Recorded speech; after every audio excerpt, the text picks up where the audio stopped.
Thank you అధ్యక్ష. నిజానికి first ఇస్తారనుకోండి అధ్యక్ష. ఫస్ట్ వచ్చిన అసెంబ్లీకి వాళ్ళ పొద్దున్నే మీరు ఫస్ట్ ఇస్తారు అవకాశం అనుకొని థ్యాంక్ యూ ఇచ్చినందుకు అధ్యక్ష. అధ్యక్ష 2 సమస్యలు అధ్యక్ష. మీ ద్వారా గవర్నమెంట్ కోరుతా ఉన్నాను అధ్యక్ష. సీనియర్ శాసనసభ్యులు విద్యాసాగర్ రావు గారు, మా మాజీ శాసనసభ్యులు కొరుట్ల కాన్స్టిట్యున్సీ వారు ఉన్నప్పుడు అక్కడ ప్లాట్ లేని వారికి, అంటే ప్లాట్ ఉన్న వాళ్ళకేమో గృహలక్ష్మి ఇవ్వడం జరిగింది అధ్యక్ష. ఎవరికైతే ప్లాట్ కూడా లేదో వాళ్ళ కోసం 1000 ప్లాట్లు ఐడెంటిఫై చేసినాం అధ్యక్ష. అయితే అప్పుడు నోటిఫికేషన్ రావడం వల్ల ఆ ప్లాట్లు ఆ బీదస్తులకు ఇవ్వలేకపోయాం అధ్యక్ష. దయచేసి మీ ద్వారా కోరేది ఏంటంటే, మా జిల్లా మంత్రులు కూడా ఉన్నారు ఇక్కడ, పొన్నం ప్రభాకర్ గారు ఉన్నారు, శ్రీధర్ బాబు గారు ఉన్నారు ఇక్కడ, మా విప్పులు ఉన్నారు.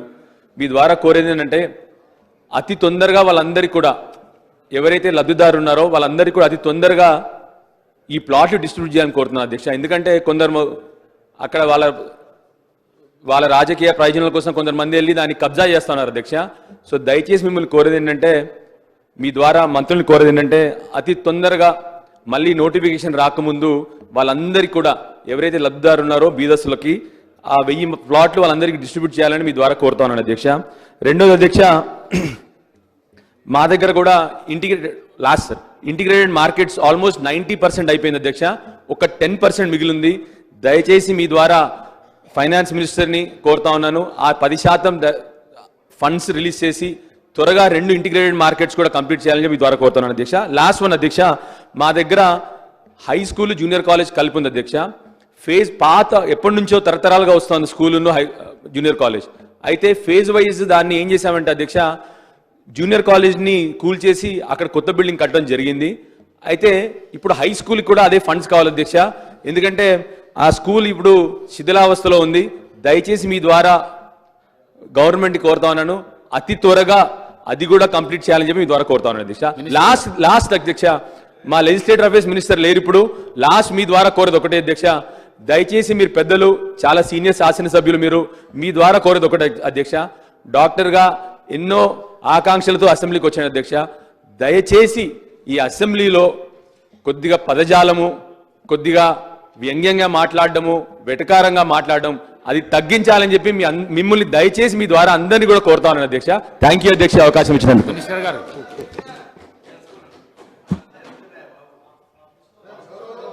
గౌరవ సభ్యులు నూతనంగా డాక్టర్గా వచ్చినందుకు వారికి స్వాగతం పలుకుతూ, మంచి సమస్యలు కలవకుంటైనా ఈ డాక్టర్ మంచి అయినా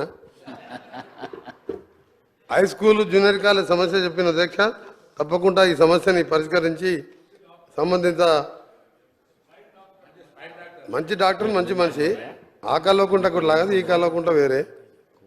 దాంతోపాటు భాష గురించి చెప్పిన అధ్యక్ష, మన గౌరవ ముఖ్యమంత్రి గారు నల్గొండకు వచ్చి వీల్ చైర్లో కూర్చొని ఆ భాషలు, మాజీ ముఖ్యమంత్రి పర్మనెంట్ మాజీ, ఆ భాష భారతదేశంలో ఏ రాష్ట్రంలో ఏ మాజీ ముఖ్యమంత్రి ఏ మంత్రి మాట్లాడే విధంగా దున్నపోతూ బర్రెలు పాలిచ్చే బర్రెలు అని ఏవో మాట్లాడాడు.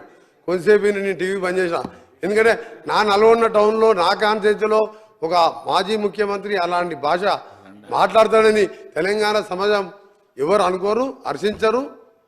అందుకనే కల్వకుంట్ల డాక్టర్ గారికి ఏం చెప్తున్నా అంటే, ముందుగా ఆయన ఒక మెయిల్ ద్వారానో ట్విట్టర్ ద్వారా ఆయనకు పంపి, ఇక్కడ అందరు సభ్యులు బాగానే మాట్లాడుతున్నారు, కొద్దిగా అన్ని నోట్ చేసుకున్నా మంచి సలహా ఇచ్చిండబ్బా. మంచి డాక్టర్ అయినా సరే కొత్తగా వచ్చినా సరే మంచి సలహా ఇచ్చాను. పోయిపోయి నా కాన్ఫరెన్స్లో దున్నపోతు పాలిస్తుందా ఏమో మాట్లాడిండు, నాకు ప్రాబ్లం అనిపించింది. నా ఏరియాలో నా టౌన్లో మా నల్గొండ అంటే మర్యాదకు మారిపోయారు, తెలంగాణ అంటేనే మర్యాదకు మారిపోయారు. అలాంటి తెలంగాణలో ఒక 10 సంవత్సరాలు ముఖ్యమంత్రిగా ఉండి వాడిన భాష చాలా సభ్య సమాజం ఇలా అందరూ కూడా బాధపడుతున్నారు, ఏంది ఇలా మాట్లాడు. అలాంటి వారికి కూడా సలహా ఇవ్వమని చెప్పి సభ ద్వారా వారు కోరుతూ, మేము కూడా ఆ మాజీ ముఖ్యమంత్రి గారికి సలహా ఇస్తున్నాం, అలాంటి భాష మాట్లాడొద్దని ఎవరు కూడా మాట్లాడొద్దు. గౌరవ సభ్యులు కోరం కనకయ్య గారు.